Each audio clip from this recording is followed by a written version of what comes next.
예, 우리 마태복음 12장 본 지가 한 달 반, 2달 가까이 이제 되었습니다. 이제 조금만 이제 요약을 하면은, 마태복음 12장에서 우리는 이제 예수님께서 특별히 이 안식일의 의미를 이제 풀어 설명해 주신 것을 우리가 살펴보았습니다. 안식일이 무엇인가? 그 안식일의 참된 의미가 무엇인가? 안식일이 정말로 우리에게 주는 교훈이 무엇인가? 예수님께서 설명해 주셨죠. 안식일의 주인은 예수님이시며 다윗이 제사장의 진설병을 먹고 힘을 낸 것과 같이 예수님이야말로 참된 양식이요 구원이심을 가르쳐 주셨습니다. 또 안식일에 한쪽 손 마른 사람을 고쳐주심을 통하여 참된 안식은 예수 그리스도를 통한 회복과 구원임을 가르쳐 주셨지요. 결국 안식일은 그리스도께서 우리에게 베푸시는 구원의 은혜를 드러내는 데에 그 참된 의미가 있습니다. 그래서 안식일의 참된 의미는 이 안식일을 통하여 예수 그리스도의 복음이 드러나는 데 있는 것이죠. 안식일은 곧 복음을 증거하는 것입니다. 주님께서 부활하신 주일, 오늘 우리가 예배하는 이 주일이 이제는 그 안식일의 영적인 의미를 이어가고 있습니다. 그래서 참된 주일이야말로 복음의 선포와 믿음의 고백, 구원의 은혜에 대한 감사와 찬송이 있는 거룩하고 복된 날임을 우리가 말씀을 통하여 확인하였습니다. 구원의 은혜에 대한 감사가 있고 그 은혜에 대한 찬송이 있고 우리에게 하나님께서 말씀으로 교훈하여 주시며 또 우리의 간구를 기도로 주 앞에 아뢰는 거룩하신 하나님 앞에 나오는 영적인 교통과 교제와 사귐과 그런 은혜의 나눔이 있는 그게 바로 주일이죠. 일요일과 주일은 아주 단순하게 나뉩니다. 우리는 늘 일요일과 주일 사이에서 아슬아슬하게 경계를 타요. 그러나 주일은 거룩한 하나님 앞에 나와 그 구원의 은혜에 감사 찬송하며 그 구원의 은혜를 다시 한번 깨닫는 날이 바로 주일입니다. 곧 복음이죠. 주일은 복음입니다. 복음이 선포되지 않은, 복음을 듣지 못하는, 혹은 복음의 은혜에 대해서 감사하지 못하는 그런 날은 참 어떻게 보면 주일이 아니라 그냥 일요일입니다. 주일 저녁에 마무리하실 때에 내가 오늘 예수 그리스도의 복음을 어떻게 대했는가? 오늘 내 심령에 예수 그리스도의 복음이 전하여졌는가? 오늘 내가 예수 그리스도의 복음 앞에 감사하였는가를 돌아보시길 바랍니다. 그 돌아보실 때에 내가 참으로 오늘 예수 그리스도의 그 생명의 복음을 들었고 감사하였고 깨달았고 찬송하였고 증거하였다라는 사실이 드러날 때에 그때 우리는 이 주일을 이야기할 수가 있는 것이죠. 안식일의 참된 의미와 복음의 진정한 의미가 이렇게 드러났습니다. 복음이 무엇인지, 안식일이 무엇을 드러내는지 예수님께서 쭉 설명해 주셨죠. 이에 대하여 두 가지의 반응이 나타났습니다. 오늘 14절에서 21절, 특히 14절, 15절이 이제 그 반응이에요. 하나는 바리새인들이 보인 반응이고, 다른 하나는 많은 사람들, 이제 군중이 보인 반응입니다. 바리새인들은 적극적으로 분노하며 저항합니다. 예수님께서 이런 내용들을 쭉 설명하시자 14절에 바리새인들이 나가서 어떻게 예수를 죽일까 의논하였다라고 이렇게 설명하죠. 예수님을 죽이고자 하는 그 의논이 이제 비로소 드러나기 시작합니다. 바리새인들은 적극적으로 분노하며 저항합니다. 예수님을 미워하며 어떻게 예수님을 죽일까 의논하기 시작합니다. 참된 복음이 드러나자, 안식일의 참된 의미가 드러나자, 구약 율법의 참된 의미가 드러나자 그들은 분노하고 저주하며 저항한 것입니다. 왜 그럴까요? 지금까지의 자신들의 가르침, 주장, 종교적 원리, 자신들이 지금까지 붙들고 있었던 것들과 너무나도 달랐기 때문입니다. 다른 정도가 아니었죠. 자신들의 어떤 종교적인 도그마, 율법을 지켜야 구원을 받고 우리는 율법을 잘 지키고 있고 우리는 아브라함의 혈통이니 당연히 우리는 구원을 받고 천국의 백성이다라고 믿었던 자신들의 그 교리, 그리고 그것을 가르쳤던 자신들의 활동들. 근데 그 모든 것들이 예수님의 말씀 앞에 다 무너져 버린 겁니다. 그러니 참을 수가 없는 것이죠. 다른 하나는 많은 사람들이 보인 반응이에요. 많은 사람들이 예수님을 따라왔습니다. 많은 사람들이 예수님을 따라왔어요. 그런데 성경에 보면은 이 복음서에 이 군중들이 많이 등장합니다. 예수님을 따르는 군중들이 많이 등장하는데 이 예수님을 따르는 군중들에 대하여서 성경이 기록할 때는 여러분 긍정적이지가 않습니다. 거의 다 부정적이에요. 어떻게 설명하냐면 그들의 목적이 다른 데 있는 것으로 성경은 설명합니다. 맹목적으로 따르는 거예요. 심지어 뭐라고 합니까? 요한복음에 보면은 예수님을 쫓아가는 많은 사람들이 있었어요. 예수님께서 강에 배를 타고 가시니까 예수님보다 먼저 가려고 사람들이 막 달려가서 군중들이 예수님보다 먼저 예수님이 도착하실 곳에 이렇게 먼저 가 있는. 근데 성경이 뭐라고 기록하냐면 그들을 향하여서 목자 없는 양같이 불쌍하다라고 기록해요. 예수님을 쫓아가는 열심입니다. 우리 중에 그런 열심 누가 있습니까? 예수님보다 먼저 가는 거예요. 예수님보다 보려고. 예수님 보려고 예수님보다 먼저 가서 예수님을 기다리고 있는데도 성경은 그들을 향하여서 목자 없는 양같이 유리방황한다고 기록합니다. 성경에서는 예수님을 쫓아오는 이 무리들, 군중들을 그렇게 긍정적으로 그리질 않습니다. 왜냐하면 그들의 목적이 예수님에게 있지 않기 때문이죠. 그들의 목적은 예수님과 예수님의 말씀에 있는 것이 아니라 예수님을 통하여서 무엇을 얻을 것인가에 그들의 목적이 있었기 때문입니다. 자신의 병을 치료받는 것, 자신의 유익과 목적을 이루는 것에 그들의 목적이 있었습니다. 예수님의 말씀과 예수님 그분 자체보다 자신들의 소원을 이루는 일에 더 목적이 있었던 것이죠. 예수님을 쫓아오지만 예수님과는 상관없이 예수님을 쫓아온 겁니다. 예수님께 나오지만 예수님과는 상관없이 나온 것이죠. 병을 치료받는 데에 고픈 배를 채우는 일에 자신들의 모든 신경과 목적이 있었던 겁니다. 주님께서는 그러한 사람들 향하여서 16절에 자기를 나타내지 말라라고 말씀하십니다. 군중들 향하여서 말씀하시는 것이죠. 보통의 경우에는 자기를 알리는 것이 대부분입니다. 그런데 예수님께서는 오히려 자신을 사람들에게 알리지 말라라고 하세요. 그런데 이 명령은 예수님께서 부활 승천하신 이후에 바뀌지요. 예수님께서 부활 승천하신 이후에는 증인이 되어라 라고 말씀하십니다. 근데 그 전까지는 예수님께서 드러내지 말라라고 말씀하십니다. 이 요한복음에 보면은 예수님께서 아직 영광을 받으실 때가 되지 않았기 때문이다 라고 이렇게 이야기해요. 근데 그 영광은 예수님의 죽으심과 이제 부활하심을 가리키는 것이죠. 오늘 본문에서도 예수님께서는 그런 이유로 말씀을 하십니다. 사람들에게 나를 나타내지 말라. 내가 너희들의 병을 치료해 줬다는 사실을 알리지 말라. 이렇게 말씀하세요. 왜 그렇게 말씀하셨는가? 이제 두 가지 정도의 이유를 찾아볼 수 있습니다. 왜 예수님께서 부활하고 승천하시기 전까지는 드러내지 말라라고 하셨는가? 두 가지의 이유가 있어요. 첫 번째는 아직 이 땅에서의 사역을 마무리하실 때가 되지 않았기 때문입니다. 아직 이 땅 위에서 하실 일이 남아있다는 것이죠.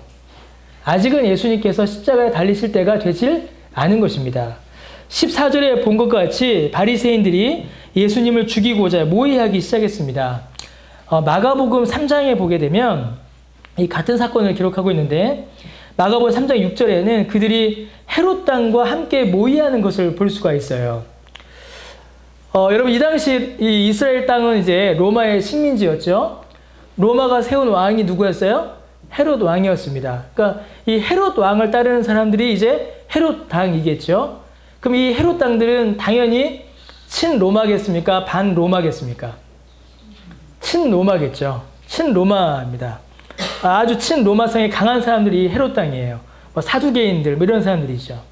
그런데 이 바리새인들은 여러분 아주 반로마주의자들입니다. 이 바리새인들은 자신들의 율법을 통하여서 이스라엘의 독립을 요구하던 사람들이에요. 그러니까 이스라엘이 그 당시 로마의 속박을 받을 때 독립운동하던 사람들이 많았죠. 베드로 같은 사람들은 뭐였어요? 여러분 아세요? 열심당, 질럿이라고 하죠. 그래서 뭐예요? 테러, 군사적인 활동으로 이스라엘의 독립을 쟁취하려고 했었고, 에세닌 이런 사람들은 광야에서 묵상함으로, 명상함으로 독립을 또 생각했던 사람들이 있었고, 이 바리새인들은 율법주의, 자신의 율법주의와 로마와 비교되는 아주 지극히 높은 윤리적 상황, 윤리적인 삶으로 이스라엘의 독립을 쟁취하려고 했던 사람들입니다. 그 헤롯 땅과 이 바리새인들 사이가 좋을까요, 나쁠까요, 여러분? 좋을 수가 없는 겁니다. 아주 철천지 원수처럼 지냈어요. 그런데 오직 한 가지 일, 어떤 일? 예수님을 죽이는 일에는 그들이 하나가 됩니다. 그들이 하나가 되어 예수님을 죽이려고 해요. 예수님이 처한 상황은 매우 위험한 상황입니다. 예수님이 처하신 상황은 매우 공격을 받을 만한 상황이고 자칫 잘못했다가는 금방 죽임을 당할 수 있는 상황이에요.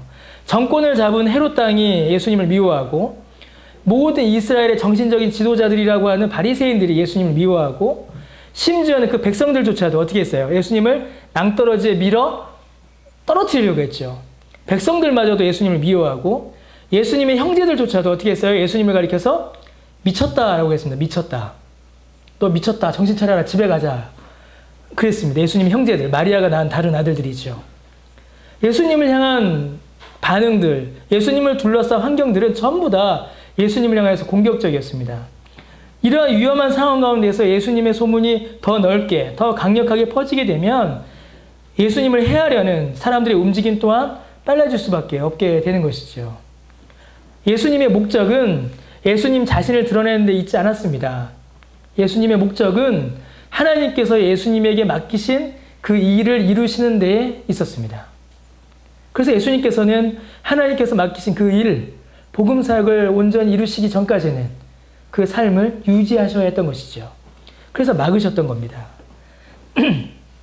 두 번째 이유가 있습니다. 예수님께서 자기를 드러내지 말라라고 하신 두 번째 이유가 있는데 그것은 사람들이 예수님께 원하는 것과 예수님께서 정말로 그들에게 주고자 하시는 것이 다르기 때문입니다. 아까도 잠깐 말씀드렸죠. 많은 사람들이 예수님을 열광적으로 따라왔습니다. 정말 열광적으로 따라왔습니다. 어떤 사람이 예수님을 가리켜서 그 당시에 최고의 슈퍼스타였다 이렇게 얘기하기도 하고 그 당시에 어떤 역사서들을 보게 되면 그 당시에 일어났던 많은 어떤 사이비들이 있었다고 해요. 그 당시에 많은 사이비들이 있었는데 많은 사이비들이 사람들을 미혹하여서 아주 큰 무리를 이렇게 일으켰었다고 합니다. 근데 그러한 것들보다 가장 큰 어떤 움직임이 예수님을 통하여서 있었다라는 것이죠. 그 당시 유대의 인구에 비해서 정말로 많은 사람의 수가 많은 수의 사람들이 예수님을 따라왔습니다.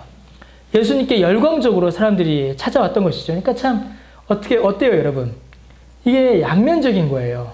어떨 때는 예수님을 낭떠러지에 밀어떨려 죽이려고도 하고 어떨 때는 예수님을 쫓아오기도 하고 이런 양면적인 모습이 보입니다. 왜 그러겠습니까?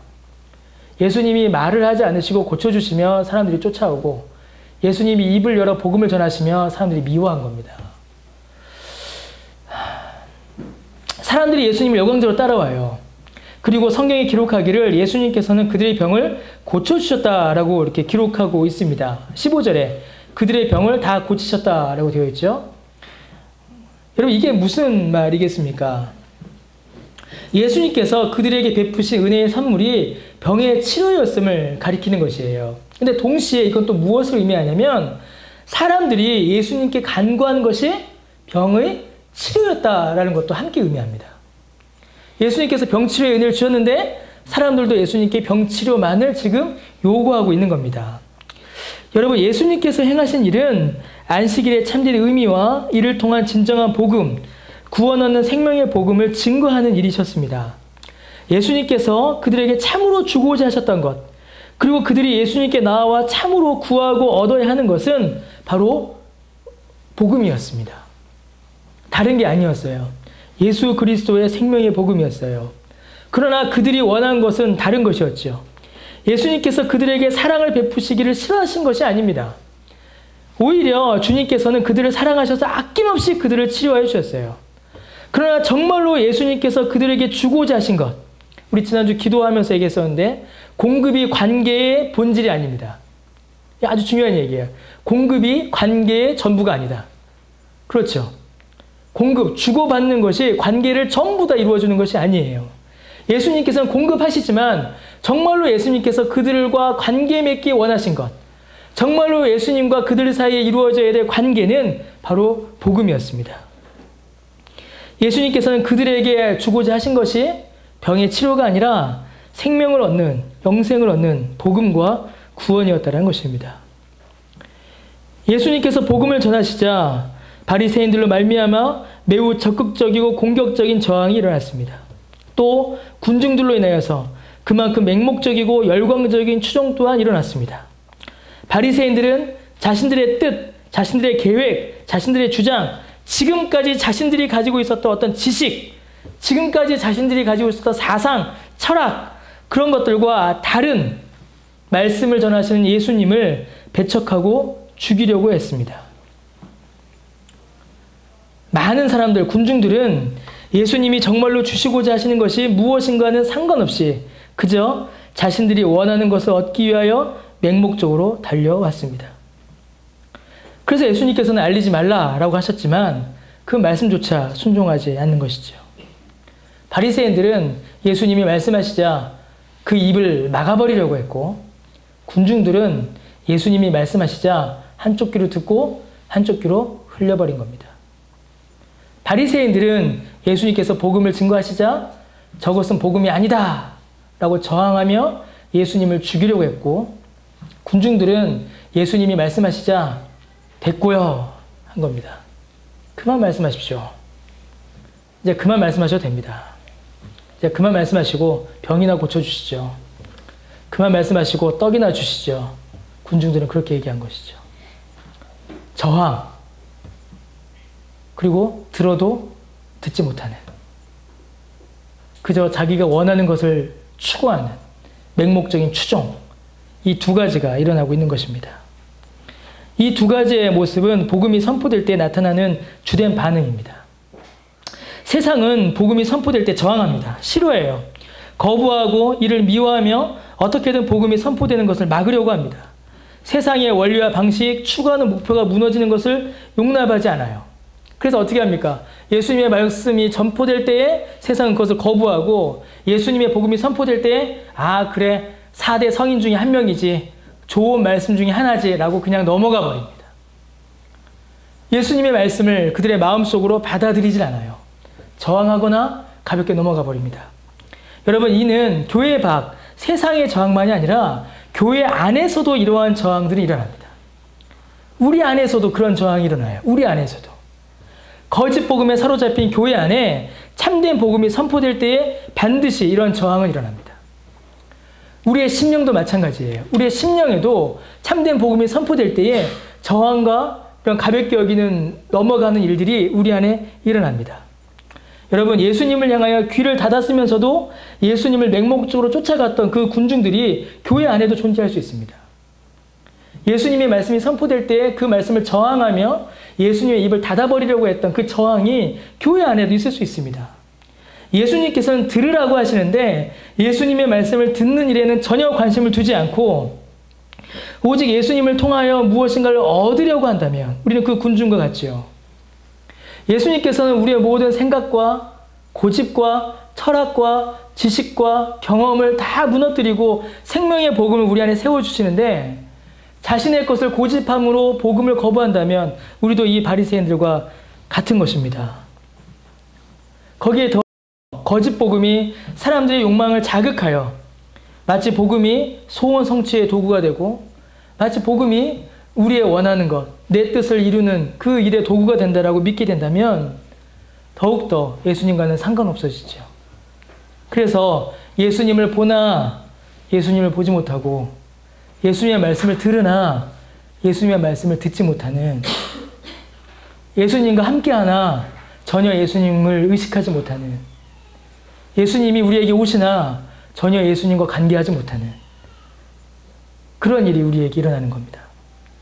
성령께서 우리 안에 이곳에 충만하시나 전혀 성령 충만을 경험하지 못하는, 하나님께서 하나님께로 나아오는 그 휘장을 찢으시고 하나님 앞에 나아갈 담력을 우리에게 주셨으나 전혀 하나님과 사귐을 경험하지 못하는 그런 안타까운 일이 우리에게 일어납니다. 여러분, 이 일은 인류의 역사, 교회의 역사 가운데 항상 있었습니다. 구약 성경을 보세요. 우리 그 성경 읽기가 이제 열왕기잖아요. 열왕기의 왕들을 보십시오. 선지자들이 활동하던 때 이스라엘이 그랬습니다. 선지자들이 그렇게 하나님의 말씀을 전하였지만 귀 닫고 문 닫았었지요. 예수님 당시의 종교 지도자들, 이 바리새인들과 군중들이 그러했습니다. 종교개혁, 이제 다음 주가 종교개혁 기념주일인데 종교개혁이 일어나기 직전에 교회의 형편이 바로 그러했습니다. 곳곳에 교회가 세워지고 곳곳에 사제가 있고 곳곳에 활동이 있었지만 예수를 보지 못하고 예수를 듣지 못했죠. 진리에 대한 강렬한 거부와 교회를, 신앙을 그저 자신의 욕망을 이루려는 도구로 전락해버린 그런 기독교의 모습은 전혀 낯설지 않습니다. 교회 역사가 곧 이 역사였어요.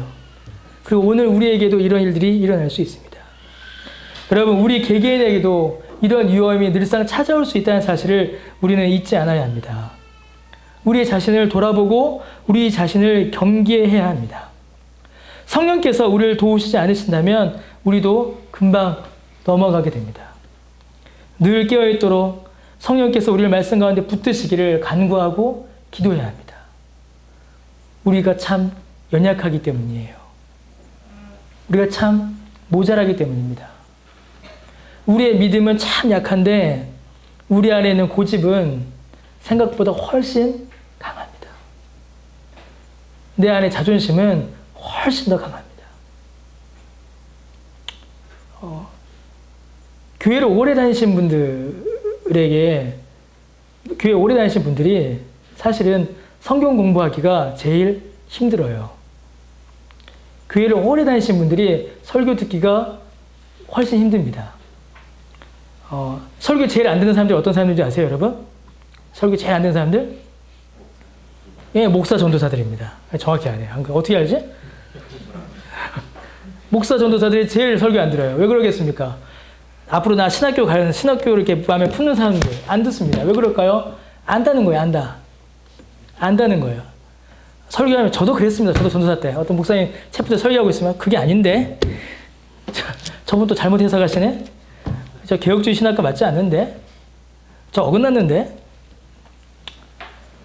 교회를 오래 다니면 다닐수록 자기 안에 지식이 쌓이면 쌓일수록 자기 직분이 올라가면 올라갈수록 하나님을 향한 마음의 문이 닫히는 아주 기이한 현상이 일어납니다. 성경 공부하셔야죠. 제가 성경을 들은 게 얼만데 성경 다 압니다. 이렇게 이야기합니다. 물론 목사들의 잘못이 가장 커요. 목사들의 잘못이 가장 큽니다. 맨날 똑같은 설교하고 맨날 했던 설교 또 하고 맨날 뺏겨서 설교하고 제 얘기 같네요. 맨날 결론이 똑같으니까. 더 이상 성경을 배울 필요가 없다라고 심지어 말하는 그런 상황 가운데서 누가 성경을 배우려고 하겠습니까?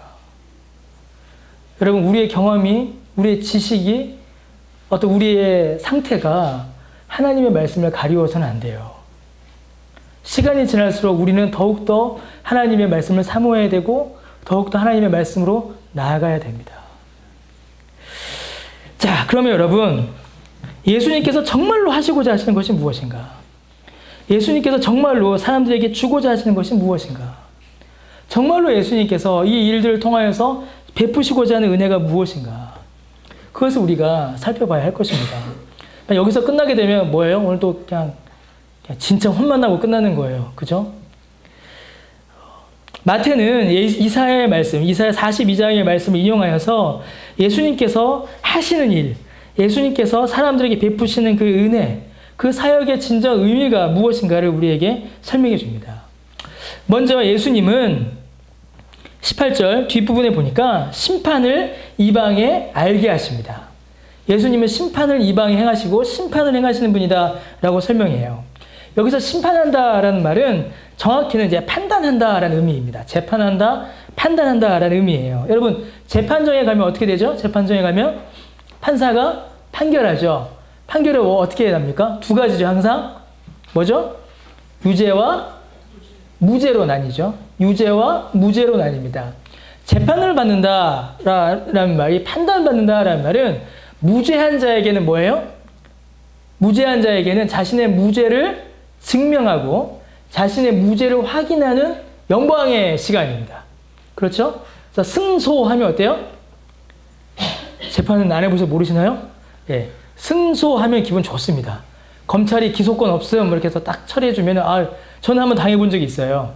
저는 2단에서 저를 이렇게 한 적이 있어갖고, 뭐라 그랬대, 기소권 없으면 하여튼 뭐로 이제 딱 끝났는데, 정말 기분 좋았습니다.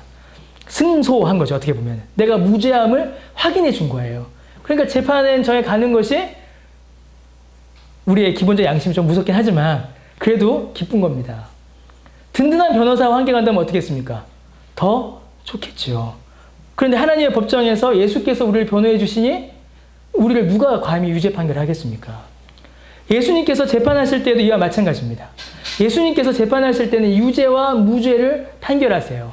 구원 얻어 하나님의 백성이 될 자, 하나님 나라에 가서 하나님과 영원한 교제와 기쁨 가운데 있어야 될 자, 그리고 반대로 영원한 심판 가운데 있을 자를 예수님께서는 판단하시고 예수님께서는 결정하십니다. 이 권한이 누구에게 있다? 예수님에게 있는 것이에요. 여러분, 바리새인들은 이 판단과 심판의 권한이 자기 자신들에게 있다라고 생각했습니다. 최소한 자신들이 세워놓은 기준에 따라, 자신들이 만들어 놓은 원리에 따라 이 판단과 심판이 이루어진다라고 믿었습니다. 그러나 이 심판과 판단의 권한은 예수님께 있습니다. 예수님이 판단하시고 예수님이 심판하십니다. 바리새인들이 그들이 주장했던 것과는 정반대의 일이죠. 오직 예수님만이 영원하고 완전하신 재판관이십니다. 바리새인들이 이게 싫었던 겁니다. 자기가 결정하고 싶었던 것이에요. 그러나 성경은 예수님이 결정하신다, 예수님이 재판하신다라고 선언합니다. 또 예수님은 그 일을 행하심에 있어서 아주 중요한 특징을 보이십니다. 19절에 나타나죠. 예수님은 그 재판의 일을 행하시는데 어떻게 행하시냐면 다투지도 않으시며 들리지도 아니하시니 아무도 길에서 그 소리를 듣지 못하게 하신다라고 이렇게 설명합니다. 이번 들레다라는 말 무슨 말씀인지 아세요 혹시? 저는 어제 사전을 찾아봤는데 이 들레다라는 말이 아주 어수선하게 시끄럽게 하다라는 이제 그런 의미다라고 합니다. 요란하게 하는 거예요. 사람들이 원하는 것은 많이 알려지는 것이고 사람들의 시선을 끌어 인기와 명예를 얻는 것입니다. 내가 신이다. 내게 능력이 있다. 내가 재판관이다. 그러니 나에게 와라. 여러분, 사람의 시선은 사람들을 향합니다. 사람의 시선은 사람들을 향해요. 그래서 어떻게 해요? 이 사람들이 나를 어떻게 볼까? 그래서 이 사람들에게 인기를 좀 얻는 일을 위하여 사람의 시선은 사람들을 향해요. 그리고 반대로 어떤 일도 벌어지겠어요? 사람들은 유명하고 두드러지는 한 사람에게로 시선을 향합니다. 이게 보통의 사람들의 원리예요. 한 사람은 사람들의 눈치를 보고 사람들은 유명한 한 사람을 바라봅니다. 사람의 시선은 늘 사람을 향합니다. 그래서 어떻게 하면 사람들에게 더 자신을 드러낼 것인가, 어떻게 하면 사람들이 더 나를 알게 될 것인가를 더 추구하게 되죠. 예수님은 놀라운 기적을 많이 행하셨습니다. 예수님의 그 놀라운 기적들은 사람들에게 알려질 만한 일들이고 또 사람들에게 알려짐으로 예수님께 나오는 게 오히려 더 좋게 보이는 일들이에요. 그러나 예수님은 그렇게 하지 않으셨습니다. 예수님은 그렇게 사람들에게 알리지도 않으셨고 요란하게 하지도 않으셨어요. 그분은 겸손하시고 온유하시기에 오히려 소리를 내지 않으셨습니다. 더 정확한, 더 분명한 이유가 있어요. 요란하게 소리를 내는 것이 그분이 예수님께서 원하시고 또 예수님에게 합당한 방식이 아니기 때문입니다. 그러나 많은 사람들은 요란하게 소문 내기를 원합니다. 예수님이 인기를 얻으면 그 소문을 낸 자신들도 덩달아 사람들에게 인기 얻을 것을 기대했기 때문이죠. 그러나 예수님은 심지어 사람들이 아무 소리도 듣지 않을 정도로 조용히 일들을 이루셨습니다. 예수님을 따르는 군중들의 기대와는 다른 것이죠. 왜 그렇겠습니까, 여러분? 예수님의 복음 사역은 아주 중요한데, 예수님의 복음 사역은 요란하고 시끄러운 이벤트가 아니라 사람의 심령 가운데 조용히 역사하시는 성령 하나님의 말씀의 역사로 일어나기 때문입니다. 여러분, 어떤 집회를 제가 부정하는 게 아니에요. 거부하는 게 아닙니다. 하나님께서 어떤 집회를 통하여서 사람들을 불러 모으실 수 있습니다. 그 집회가 하나님께서 복음으로 사람을 이끄시는 도구일 수 있어요. 그런데 집회 자체가 복음의 역사는 아닙니다. 그럼 어떤 일이 벌어져야 되죠? 집회에 참여한 모든 사람들이 다 예수 믿고 다 회개하고 다 그 자리에서 구원의 은혜를 받아 누려야 합니다. 근데 어떤 일이 벌어져요? 여러분, 큰 집회를, 요즘은 뭐 많이 없는데 큰 집회를 합니다. 그러면 이제 마지막에 콜링을 하죠. 오늘 이 시간 예수님을 믿기로 결정하신 분은 자리에서 일어나시기 바랍니다. 이것이 과연 합당한가 합당하지 않은가에 대해서 많은 이야기가 있었습니다. 그런데 하나님께서 그렇게 부르실 수도 있어요. 그런데 여러분, 만약 그것이 정말로 유효한 것이라면 그 자리에 앉아 있었던 불신자들이 전부 다 일어나야 합니다. 그렇잖아요. 그런데 어떤 일이 벌어져요? 그 자리에 앉아 있는 불신자들 중에 일어나는 사람도 있고 일어나지 않는 사람들도 있다는 거예요. 그럼 뭐겠습니까, 여러분? 군중이 큰 스피커를 통하여서 소리를 듣는 것으로, 이것으로 예수를 믿고 구원의 은혜를 받아 누리는 것이 아니라 그 군중 가운데 있는 한 사람에게 성령께서 세밀하게 말씀하시는, 그 심령에 들려주시는 세밀한 음성이 예수를 믿게 하는 것입니다. 그래서 여러분, 엘리야가 하나님 앞에 나아갔을 때 어떤 일이 벌어져요? 산이 움직이고 지진이 나고 불이 일어나고 폭풍이 칩니다. 그런데 그곳에 하나님이 계시지 않았습니다. 근데 하나님이 어디 계셨어요? 세미한 음성 가운데 계셨어요. 세미한 음성 가운데 계셨습니다. 여러분, 하나님께서 우리에게 들려주는 이 복음의 사역은, 복음의 은혜는 사람의 심령에 조용히 역사하시는, 우리 마음에 말씀하시는 성령 하나님의 말씀의 역사로 일어납니다. 여러분, 사실 들리는 소리의 크고 작음은 별 의미가 없어요. 이 크고 작다는 여러 가지 의미를 포함합니다. 큰 집회, 작은 집회, 큰 교회, 작은 교회, 아주 유명한 목사, 아니면 그냥 어디 시골에는 이름도 없는 목사, 우리가 생각하는 크고 작음이 많아요.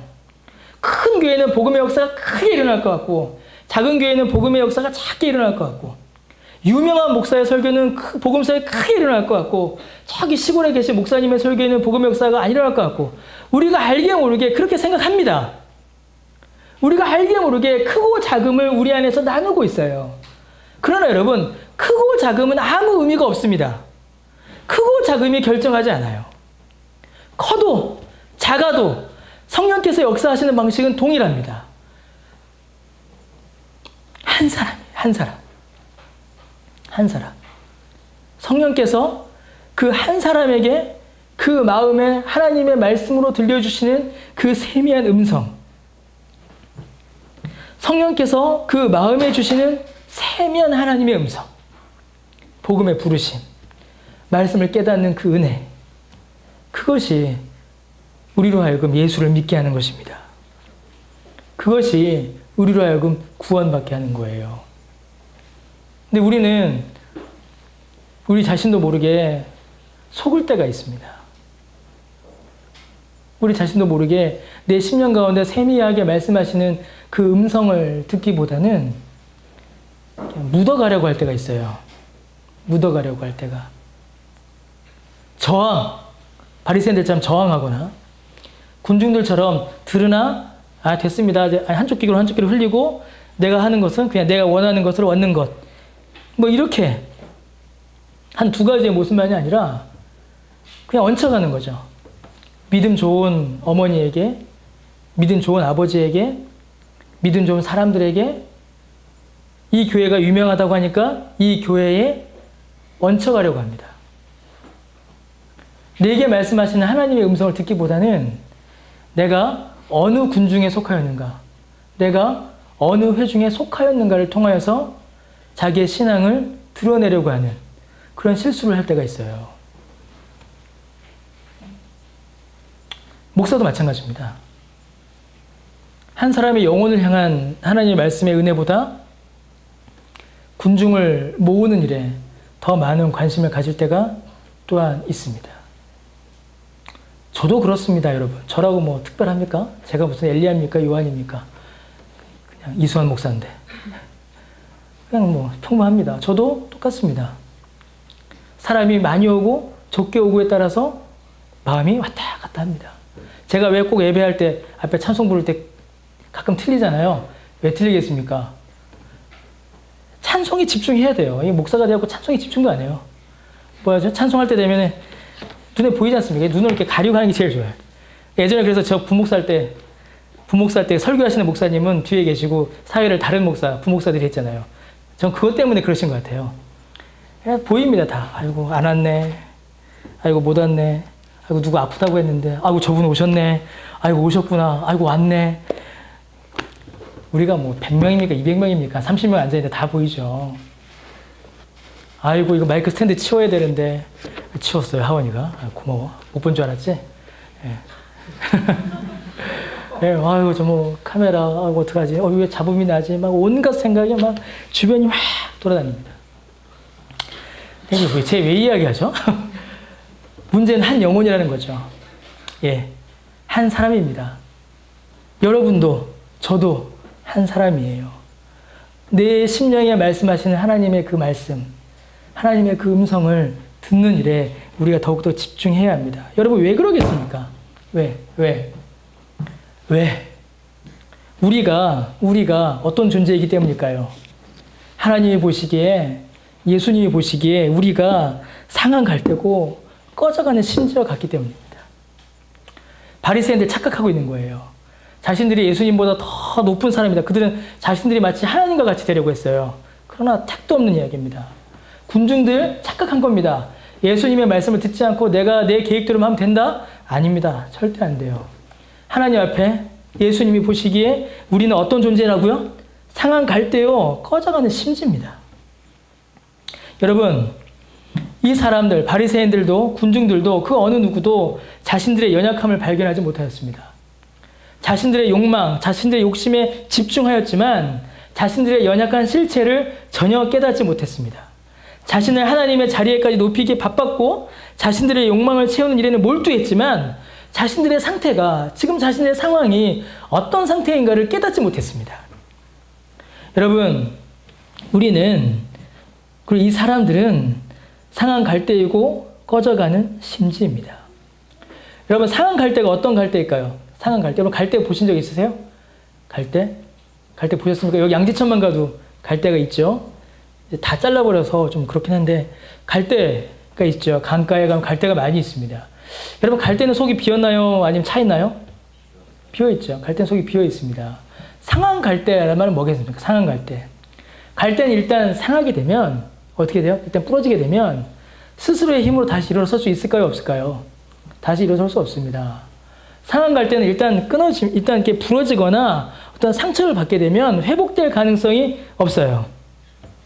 특히 요즘처럼 바짝 마른 이때에 이 바짝 마른 갈대가 많이 꺾였다, 상했다, 스스로 회복할 가능성이 없고 그냥 죽을 수밖에 없는 게 상한 갈대입니다.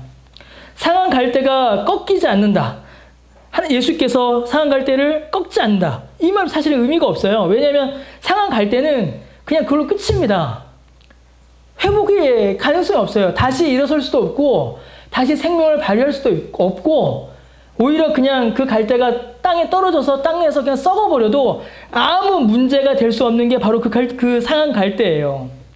아무런 생명의 어떤 회생의 가능성도 없이 그냥 자리만 차지하고 있는 쓸모없는 갈대가 바로 상한 갈대입니다. 갈대 자체도 그런데 상한 갈대는 무슨 의미가 있겠어요? 여러분, 꺼져가는 심지는 뭘까요? 꺼져가는 심지. 심지가 뭐죠? 초나 등잔에 있는 게 심지죠. 작은 등잔에 심지를 이렇게 꽂아서 빛을 냅니다. 태워서. 여러분, 꺼져가는 심지는 아무 힘이 없어요. 불을 태울 만한 기름이 다 되었으니 꺼져가는 심지는 그냥 두면 그대로 꺼져버립니다. 여러분, 심지는 빛이 날 때의 의미가 있어요. 초는 빛이 나야 초입니다. 그런데 그 빛이 꺼져버리는 겁니다.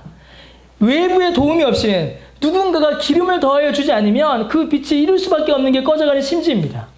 점점 그 빛을 잃어가며 희미해지고 당장 꺼져도 하나도 이상할 것이 없으며 이제는 그 빛이 꺼짐으로, 그 빛이 희미해짐으로 비춰주어야 하는 것이 그 촛대의 그 심지의 역할이요 의미인데 그 존재의 의미조차 이제는 잃어버리고 있는 존재가 바로 꺼져가는 심지입니다. 이제 끝난 거예요. 스스로 회복할 수 없는 것이 상한 갈대이고 이제는 그 존재의 이유와 의미와 가치를 다 상실해버린 게 꺼져가는 심지입니다. 존재하지만 스스로 회복하거나 다시 일어날 가능성 전혀 없고 당장 끊어지고 당장 꺼져도 하나 이상할 것도 없는 이제 그 존재의 의미와 존재의 이유와 존재의 가치를 다 잃어버린 그런 존재들입니다.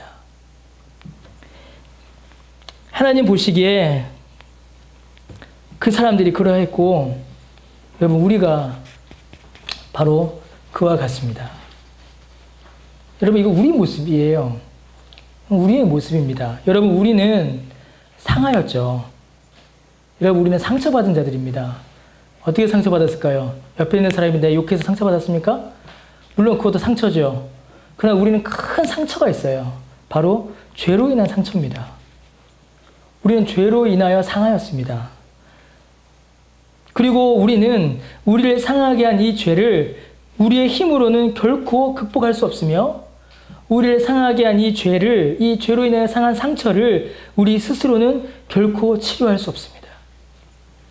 그래서 그냥 둔다면 상한 갈대가 땅에 떨어져서 썩어버리듯이 우리도 그렇게 사라질 수밖에 없는 존재들입니다. 여러분, 우리는 바로 이 꺼져가는 심지와 같습니다. 우린 꺼져가는 심지와 같아요. 우리도 꺼져가고 있어요. 여러분, 불이 꺼지면 어떻게 돼요? 불이 꺼지면 어두워지죠. 꺼져가는 심지는 어둠 앞에 있는 존재예요. 빛을 잃어버린 겁니다. 하나님을 알지 못하는, 하나님의 뜻을 깨닫지 못하는 그 무지의 어둠, 하나님을 알려고 하지 않는, 하나님을 알지 못하는 그 무지의 어둠, 바리새인들과 군중들을 덮쳤던 그 무지의 어둠이 우리를 덮쳐옵니다. 지혜의 빛을 잃어버려서 어둠을 밝히는 것은 고사하고 자신의 존재조차도 드러내지 못하는, 자신이 어디에 있는지, 자신이 어떤 존재인지조차도 깨닫지 못하는 그 무지의 어둠, 그 죄의 어둠이 우리를 덮어옵니다. 그 어둠 가운데 사라져버릴 수밖에 없는 존재, 그게 우리입니다. 누가 꺼버려도 스스로 그 빛을 다하여 꺼져버려 그 어둠 속에 사라져도 하나도 이상할 것이 없는 어둠에 갇혀가는 존재. 하나님을 알지 못하는 어둠으로 갇히고, 생명이 없는 어둠으로 갇히고, 예수 없는 어둠으로 갇혀서 그냥 그렇게 어둠 속에 묻혀 사라질 수밖에 없는 그런 존재가 바로 우리의 존재입니다. 여러분, 이는 영혼의 문제만을 말하는 것이 아니에요. 영혼의 문제만이 아닙니다. 우리의 육체 역시 얼마나 연약하고 불안한지 모릅니다. 오늘 아침에 이제 몇 분이 저한테 연락이 왔어요. 환절기지 않습니까, 지금? 이제 아픈 겁니다. 환절기 아파요. 항상 아픈 사람도 있어요, 약해서. 약해요. 몸이 아픕니다. 환절기라고 약해요. 여러분, 우리 몸이 얼마나 약한 줄 아세요? 29도. 29도면 어때요, 여러분? 덥죠? 29도면 덥죠? 25도 되면 어떻게 되는 줄 알아요, 여러분? 선선해져요. 단지 4도 내려가는데, 단지 4도. 단지 4도 내려가면은 우리의 몸이 아픕니다. 우리의 몸이 변해요. 우리의 몸이 흔들립니다. 우리의 육체가 얼마나 연약하고 불안한지 모릅니다. 계절이 바뀌었어요, 여러분. 그저 그냥 여름에서 가을 됐고, 9월에서 10월 됐고, 오늘 된 겁니다. 그래, 단지 그 날이 바뀌는 것만으로 인하여서 우리의 육체가 무너지고 우리 건강이 무너지는 일이 얼마나 많이 일어나는지 몰라요. 여러분, 에이즈 아무리 강하여도 오렌지 주스 정도의 산도면 다 죽는데요. 아무리 강한 바이러스, 아무리 강한 세균도 끓는 물이면 다 끝납니다. 그런데 어떻게 돼요? 그 작은 세균이, 눈에 보이지도 않는 그 균이 우리 몸에 들어와서 우리를 죽입니다. 우리의 육체가 그렇게 약해요. 우리의 육체는 그냥 존재 자체가 이미 그냥 존재 자체가 상한 갈대고 존재 자체가 꺼져가는 심지입니다. 여러분, 이것이 사람의 실체이고 이것이 우리의 본 모습입니다. 그런데 주께서 말씀하시기를 뭐라고 말씀하십니까? 상한 갈대를 꺾지 않으시고 꺼져가는 심지를 끄지 않으신다라고 말씀하십니다. 붙들어 주신다라는 것이에요. 사람들이 다 오고 가며 상한 갈대, 그냥 저거 그냥 꺾어 버려야지 라고 하지만 주님께서는 그거 꺾어 버리지 않으시고 붙잡고 계시고, 꺼져가는 심지, 오고 가는 사람들이 저거 그냥 꺼버리고 버려버려, 눈에 보이지 않으니 발로 차버려 라고 하는 그 꺼져가는 심지조차도 주님께서 그 빛이 꺼지지 않도록 붙잡고 계신다는 겁니다. 하나님께서 택하시고 하나님의 손에 붙들리며 하나님이 기뻐하시는 바로 그 예수 그리스도께서 하나님의 성령으로 모든 구원의 사역을 이루시는 그분께서 상한 우리를 붙드시고 쓰러지지 않도록, 땅에 떨어지지 않도록, 그 빛이 꺼지지 않도록, 어두움에 잠기지 않도록 우리를 붙잡고 우리를 회복시키시고 우리를 이끌어 가신다라고 말씀하시는 겁니다. 그가 심판하여 이길 때까지 붙으신다라고 약속하십니다. 그가 오사 마지막 심판을 행하시며 그 백성을 천국으로 불러 모으실 때까지 붙으신다는 약속입니다. 여러분, 이 약속은 단지 미래의 약속이 아니에요. 오늘 우리를 위한 약속입니다.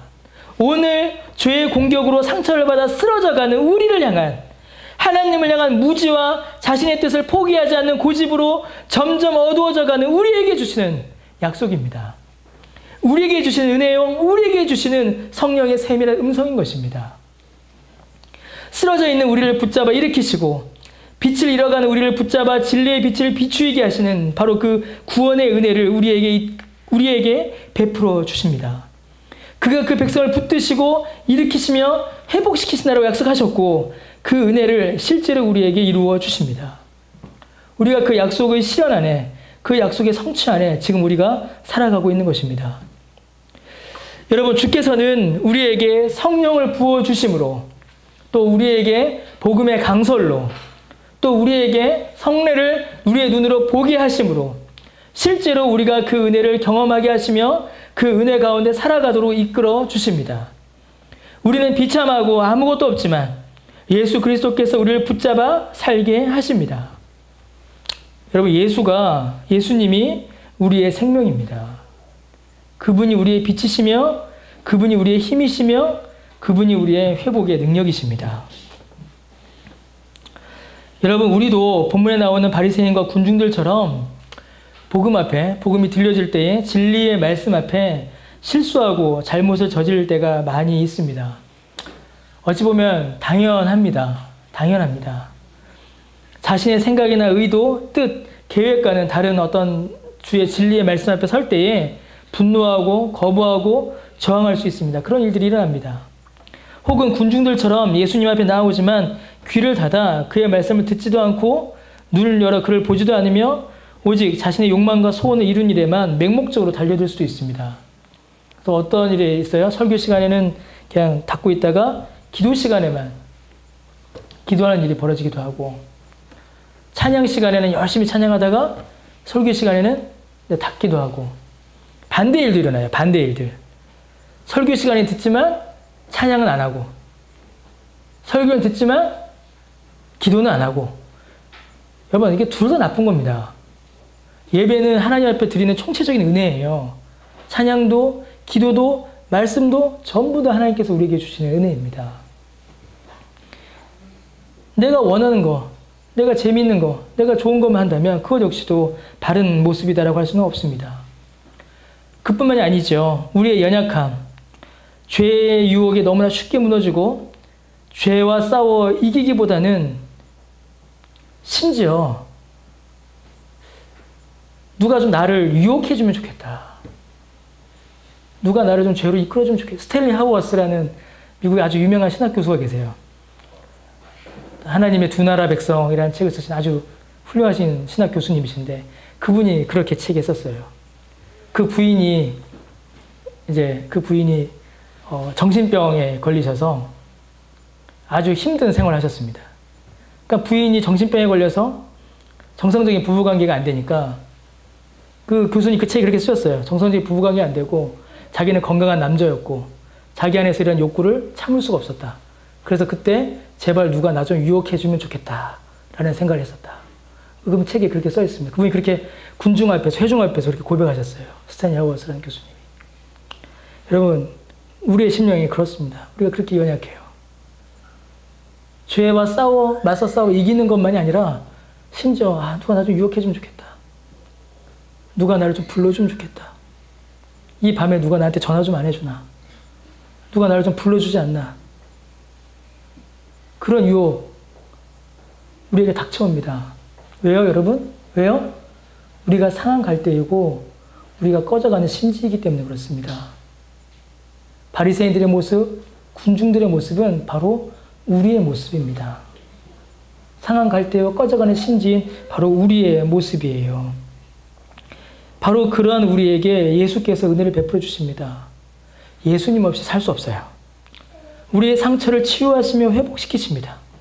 우리에게 진리의 빛을 비추사 깨닫게 하시고 심지어 우리 안에 꺼져가는 그 심지에 성령의 기름을, 스바냐에서 말한 것처럼 성령의 기름을 부으사 세상을 비추는 빛이 되게 하십니다. 예수님이 없으면 우리는 그렇게 썩어가고 꺼져갔을 것입니다.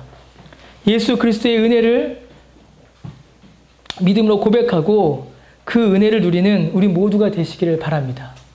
그 복음의 은혜를 잊지 마십시오. 그 복음을 붙드십시오. 예수께서 나의 생명이시라는 사실을, 예수께서 나의 힘이시라는 사실을 여러분 잊지 마시고 그 은혜 감사하시고 또 그 은혜를 간구하시길 바랍니다. 여러분 기도가 뭐죠? 기도가 바로 하나님께서 우리에게 이 은혜를 주시기로, 이 은혜를 주시는 방법으로 결정하신 도구가 바로 기도입니다. 하나님께서 이 은혜를 우리에게 기도를 통하여 주시기로 하나님께서 정하셨습니다. 기도해야 합니다. 기도의 자리로 나아가야 합니다. 말씀과 기도와 예배가 예수 그리스도를 만나게 하고 그 안에서 우리를 살립니다. 그 은혜 가득한, 그 은혜 가운데 거하시는 저와 여러분 되시기를 바랍니다. 기도하겠습니다.